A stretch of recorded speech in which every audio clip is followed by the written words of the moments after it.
Good afternoon. I believe I have a suggestion regarding Donald Trump, his aspirations towards Greenland, and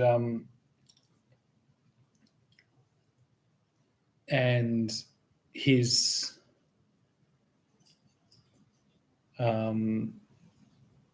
diplomatic position within the world, and in a negotiation to the Kingdom of Denmark. And I look forward to a healthy discussion, but I would like to offer up a suggestion that the selective title of the King of Scotland be offered to Donald Trump on his successful capture of Greenland for the British Empire, and on his full early resignation as the President of the United States.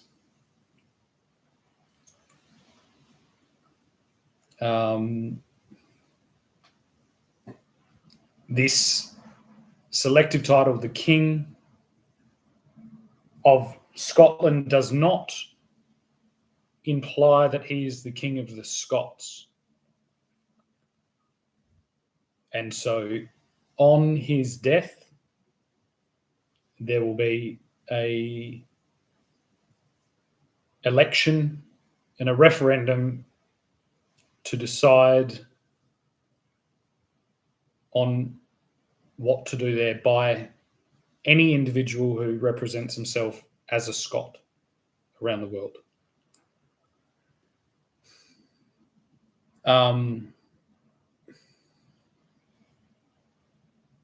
I think we've hit the end of the Republican experiment. And I believe that Donald Trump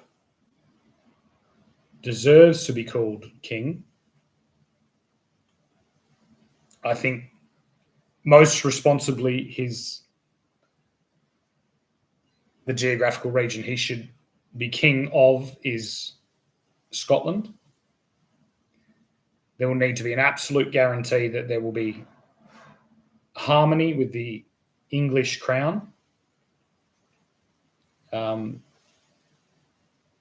that they will maintain a new status of the United Kingdoms for the remainder of his life. And on successful election by the Scottish people, I'll say his chosen heir,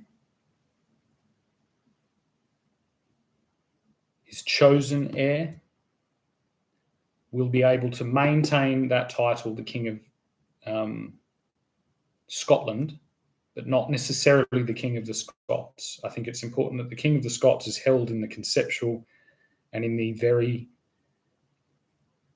very esoteric, traditional sense, and that it is ever changing. But considering that we have an occupying English king, English/German king, I think that having a true Scotsman residing on the Scottish throne, after successfully both limiting one of our largest disruptors in the United States by resigning and leaving them in a state of disrepair, and acquiring a rather large, rather significant geographical holding from the Danes.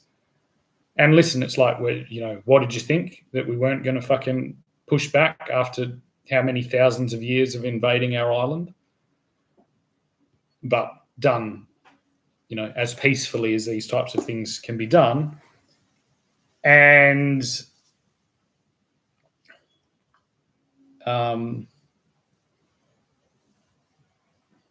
I will volunteer to be the king of Greenland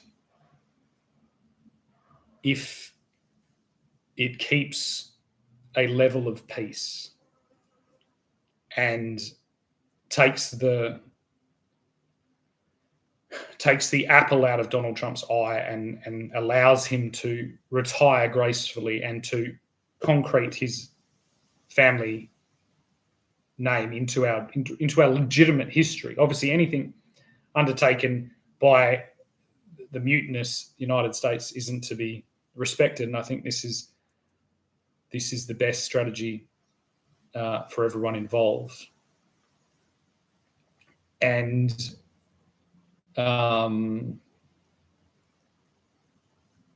should be held within our traditional systems, and then leave the United States to pull themselves out with the vacuum of Trump, which I think that's an important thing. It's like, Trump, we don't, USA, it's like, no, USA, no, you're one of us. And in fact, you're a very important one of us. And then we can then deal as the United Kingdoms, or as the British Empire, which technically, you and Charles will have to negotiate that on your own terms. And I think a back-to-back monarchy, outwardly facing, but appropriately contained, is where we need to be. Where we need to be. This is a strategy for us to see out the next 100 or 200 years. But I will say that it's an heir of his choosing will be his apparent heir, not necessarily his eldest, which is just in this significant case because it's of the importance based on this and the fact that you have come from a Republican nightmare. We don't want that to bleed into this system. We want enough time for for all of his relevant heirs to have an opportunity to show their worth within the remainder of Donald's lifetime. And then in exchange for this, I guess, like the encroachment into British waters on the Scandinavian side will be kind of a little bit less responded to if we can concentrate on that strategic holding of Greenland. And I think we can manage it better. It's like, it looks lovely, but it's little red cottages, but I've got some ideas for that place that don't just include oil and extraction or defense. Sorry about the interruptions again.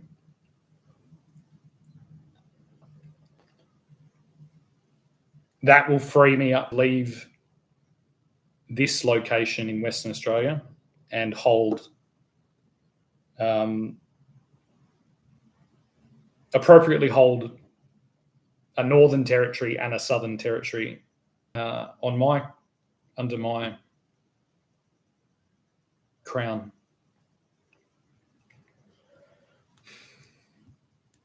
Which obviously is Tasmania. We're already allied quite heavily with the Danish crown because of Mary coming from Tasmania, and I think that can be beautifully maintained by this gesture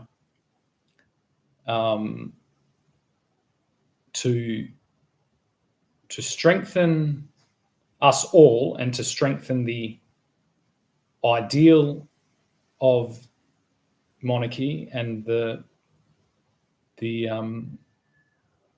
clear display of diplomatic solution and the clear strengthening of that commitment and re-displaying to the entire population that these matters are not financial, they're not military, they're not power, they're not a lot of the things that are used to corrupt the vision and corrupt the historical telling of what monarchy is. It truly is a natural process and a calling to balance and adjudicate regions based on like a spiritual calling of whatever that is. And then within that, it's like the full. I will land there as a Dane in training. Do you know what I mean? There's no intention to corrupt the Danish culture or to destroy it. In fact, it's one of the largest inspirations, which I hope I've shown in every way that I can. And I hope I've walked the line of both celebrating both cultures, both Christian culture and Norse culture and English culture. And Druidic culture, and that is, that it is understood this isn't a ideological invasion. It's a strengthening and emboldening, and I would hope to be equally as welcome in Denmark as I would be in Scotland or in England or in Australia or in the United States.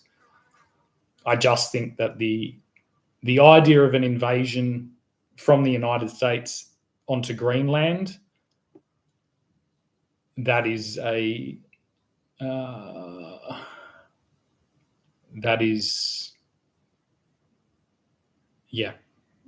that's a all-out situation that changes every single thing under the sun. That is a completely unacceptable encroachment, and I will not tolerate at any level a United States flag to fly over that region. At all. And so,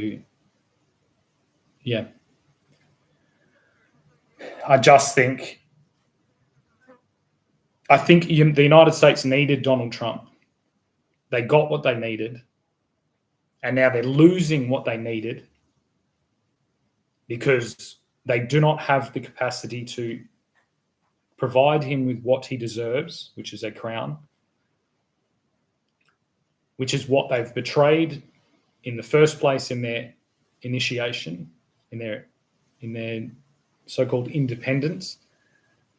And what the world has been subject to is their careless and unchecked and no responsibility taken, no authority figures to point the fingers at, no monarch, no central sovereign to attack. And obviously within their own experimental ideology, that they're unable to crown him, and also it's a completely conflicted territory being held by kind of an intolerable level of totalitarianism at the moment, or leading into it. Venezuela, okay, so all right. Sometimes you need a bouncer or a security guard to do things, but I would love to see the United States fall back into its own shadow, into its own foundation, lift itself back up by its own ideals, elect the rightful representative, the rightful president, and then allow our king, our Scottish king, to claim his throne under an absolute blood oath agreement of unity and coexistence with the English. And that's the same. If he's given this throne, and if there is any hostilities towards England, it's the same. It's all bets are off. You're not the king of the Scots, then you're the king of fucking Scotland, and we'll fucking run you into the fucking ocean. You'll die on the fucking island that your mother escaped from. This is the type of thing. As a Scotsman, or a descendant of a Scotsman, and a Scotsman, this is how we talk. As a whatever it is, a Pict, a Caledonian, whatever the Highlander blood is running through my veins, it's like I am proud to be of the same ilk as Donald Trump, but I want the opportunity to self-regulate, and I want to offer him the opportunity to truly step into the position that he deserves, which is limited, which it always is. The crown is always far more limited. The President of the United States has far more power than the King of England or the King of the British Empire or the Empire. Even the Emperor of Rome. You've already reached that, and I want you to fall into the throne. I want to place it there and allow you to sit in it. I want the Stone of Scone to be brought respectively back up to Scotland, and I want to allow our king to land in that throne. And I want his influence on this current just destabilizing, adaptation to lots of different things. I want that to be long lasting, and I don't want that to be overshadowed by an oversupply of authoritarian potential coming from what I still consider as a reckless Republican experiment from the traitorous and the treasonous and the abandoning mutineers of the United States. But I look forward to seeing how that experiment responds to something like this. At the moment, Trump is too much of a polarizing figure in the United States, which is working in his favor on both sides. The people against him are emboldening him and emboldening his supporters, and the people for him are kind of drunk on the power of unregulated military might, and there isn't enough symbolic or traditional customs and traditions to hold that in. And I want to speak to the man. I want to say, I want you to land in our throne, and I want you to sit down, and I want to pat you on the back and celebrate you as our king. And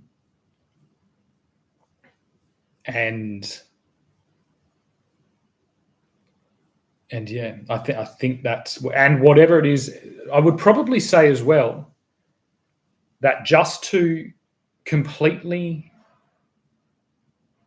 I'd say there's one more, and look, it's like whatever. So you want to invade Greenland, you want to do all this shit, then fucking do it. But the one condition of this, because this is a very, very, symbolic gesture, it is very heartfelt. There's nothing deceptive about it. You are not being placed here as a trick. I truly, on my oath, on my honor, wish to celebrate your achievements as a monarch, and I wish for you to fall out of the Republican, capitalist, New York centric thing and land where I truly believe you want to be. But the one condition is that you are not King Trump. You maiden name of MacLeod. Was there? Yeah, sorry. The condition is that you will not be referred to as King Trump. You'll be referred to as King MacLeod of whatever isle it is stemming from there in our traditions. Because I believe it is your mother's migration from Scotland to there, instilled through you, running through. I see that in your daughter, and I see that actually in your granddaughter, the spirit there, and that is what I wish to see continue. But I celebrate your also your grandfather, the Trump legacy within the New York United States legacy, and that will continue. There is half of the United States that will celebrate you as a king, and will officially be a Scottish representation of the United States. I believe will also celebrate you as a king of Scotland in the United States, and so it's a pretty significant thing. But you will be MacLeod, King Donald MacLeod of that island, in our tradition, held as the King of Scotland. If elected by the Scottish people to continue, your chosen heir will be officially the King of the Scots, and I, or the Queen, King or Queen of the Scots. And if they're anything like your granddaughter Kai or your daughter Ivanka, I think that we as Scotsmen and women will be sitting on a good wicket, and that's coming from a true representation of the United Kingdom, which will now be the United Kingdoms, with a good helping of English and Scottish blood running through my veins from a impartial and removed position. And you can think of it like if I declared that in Tasmania and Hobart, the place on the Derwent that I sat almost a year ago, and I declared that as Wisegate, then that Wisegate will run all the way up from there to the northern tip of Greenland, and that will be declared as Wisegate, and that will keep an eye on transatlantic trade, military agreement, anything on that line.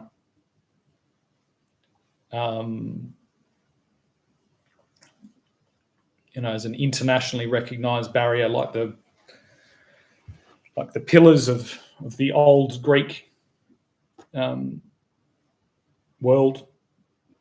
This is our new pillars, are the Cape of the southern tip of Tasmania and the Cape of the northern tip of Greenland, kind of held in a very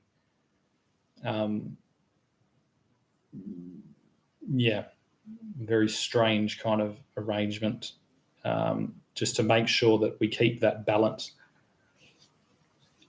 I think that's pretty much it. I was going to say something else. I'd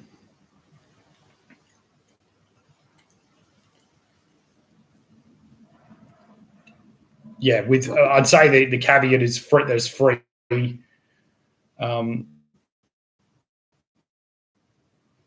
trade specifically between Denmark and any of the regions in perpetuity. Free migration and free, because again I'm reaching all the way back through obvious Scandinavian. Oh, sorry about the interruptions. Hope that's fixed.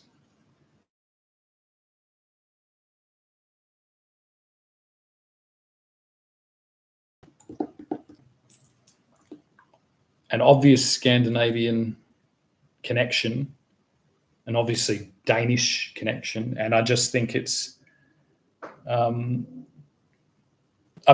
to concrete this in. I think the problem with the Republican debates is that there's nothing. It strips away all the symbolism, and that's what it's used. It's used that since and it's helped on by a very recently revolutionized French, and emboldened by Napoleon, all these things. It's like it kind of tells the story. And although we have, there's been good things, it's like there's also been bad things. And so it's like I want to clearly state that without a monarchy, despite all its failings historically speaking, we kind of get lost with no markers. There are no milestones. There's no hard and fast checkpoints. If you want to, refer to a video game, there's no checkpoints. So it's constant, and this has led to this kind of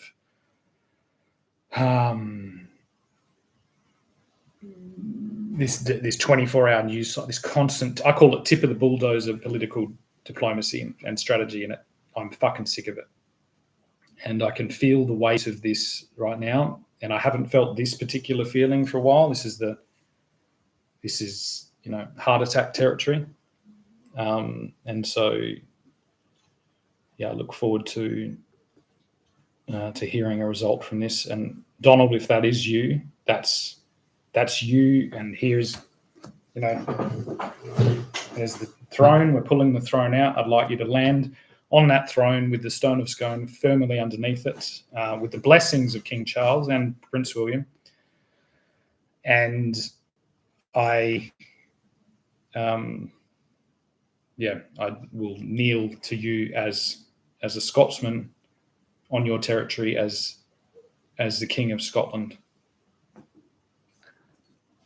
Hopefully that can resolve this unacceptable level of tension in the air. Thank you.